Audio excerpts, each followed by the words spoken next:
अभी तक आपने राजधानी दिल्ली में कूड़े के पहाड़ों के बारे में सुना होगा, क्योंकि सभी राजनीतिक पार्टियां दिल्ली में कूड़े के पहाड़ों को लेकर काफ़ी राजनीति करती रही है। लेकिन मैं आज आपको कूड़े के पहाड़ की बजाय गोबर के पहाड़ दिखाऊंगा। जी हां, आपने सही सुना, गोबर के पहाड़। और यह गोबर के पहाड़ बुराड़ी विधानसभा क्षेत्र में मौजूद है।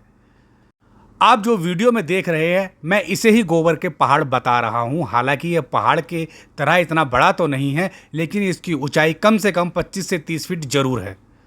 और गोबर के इस पहाड़ को लेकर के दिल्ली सरकार के सिंचाई एवं बाढ़ नियंत्रण विभाग के अधिकारियों की नींदें उड़ी हुई है, क्योंकि वह इस बात का निर्णय नहीं ले पा रहे हैं कि आखिर इस गोबर को कहां पर फेंके, क्योंकि दिल्ली नगर निगम अपनी सैनिटरी लैंडफिल पर गोबर को नहीं लेती है। इसलिए बुराड़ी क्रिक नाले की जब बंगाली कॉलोनी पुलिया पर सफाई हुई, सफाई के बाद में यह सैकड़ों टन गोबर यहीं पड़ा हुआ है, क्योंकि अब इस गोबर को कहां लेकर खपाया जाए, यह दिल्ली सरकार के सिंचाई एवं बाढ़ नियंत्रण विभाग के अधिकारियों के समझ में नहीं आ रही है। सिंचाई विभाग के अधिकारियों ने पिछले वर्ष भी बुराड़ी क्रिक नाले की सफाई की थी और कई टन कूड़ा निकला था। जो कई टन गोबर यहां से निकला था वह यहीं पड़ा हुआ था। अब इस बार फिर नाले की सफाई की गई है और सैकड़ों टन गोबर बाहर निकला है और उस गोबर को भी यहीं डालकर छोड़ दिया गया है, जो छोटे पहाड़ के रूप में नजर आ रहा है। बंगाली कॉलोनी पुलिया के पास नाले में पानी नहीं बहता, क्योंकि यहां पर सैकड़ों टन गोबर भरा हुआ था। इस गोबर की सफाई के लिए इस वर्ष दिल्ली सरकार के सिंचाई एवं बाढ़ नियंत्रण विभाग के अधिकारियों ने टेंडर किया और आप देख रहे हैं कि करीब 10 दिन पूर्व मशीन लगाकर इस तरह से गोबर बुराड़ी क्रिक नाले से बाहर निकाला गया। कई दिन तक मशीन यहां पर चलती रही और सैकड़ों टन गोबर बुराड़ी क्रिक नाले से बाहर निकलता रहा और बाहर निकलकर उसने एक पहाड़ का रूप ले लिया।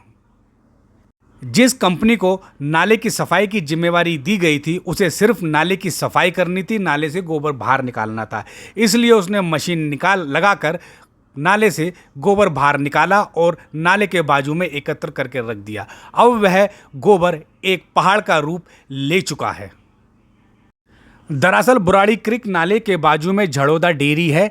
यहाँ पर 500 से अधिक छोटी छोटी डेयरियाँ हैं, जिनमें हज़ारों पशु पाले जाते हैं और यहीं से गोबर नालियों में बह करके बुराड़ी क्रिक नाले में पहुँचता है।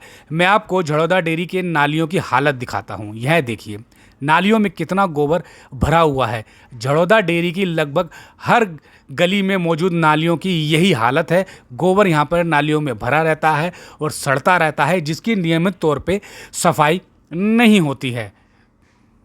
यह सारी नालियाँ सीधे बुराड़ी क्रिक नाले में जाकर के मिलती है और इन नालियों में जो गोबर भरा हुआ है, यह गोबर सीधा बुराड़ी क्रिक नाले में जाता है। आप झड़ोदा डेयरी की इस बड़े नाले की हालत देखिए, देख करके लगता है कि सालों से इस नाले की सफाई नहीं हुई है।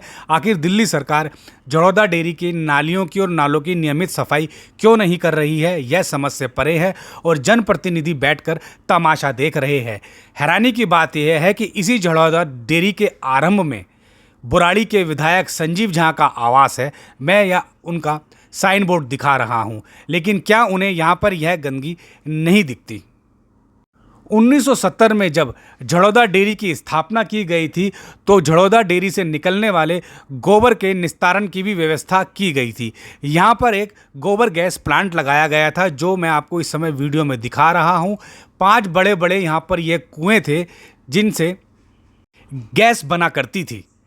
दिल्ली सरकार द्वारा लगाए गए इस बायोगैस प्लांट में गोबर और पानी के मिश्रण से ज्वलनशील गैस बना करती थी और वह गैस लोगों के घरों तक सप्लाई होती थी।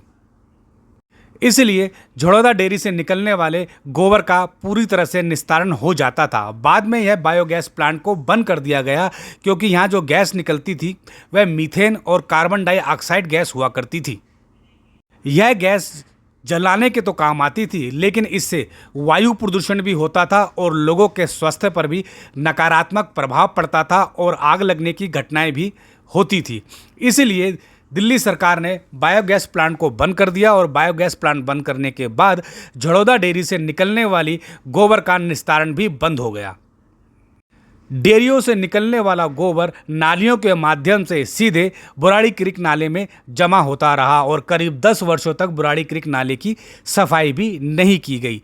जब बुराड़ी सोफुटा पर गंदे पानी का भराव होने लगा तब इस गोबर की सफाई हुई।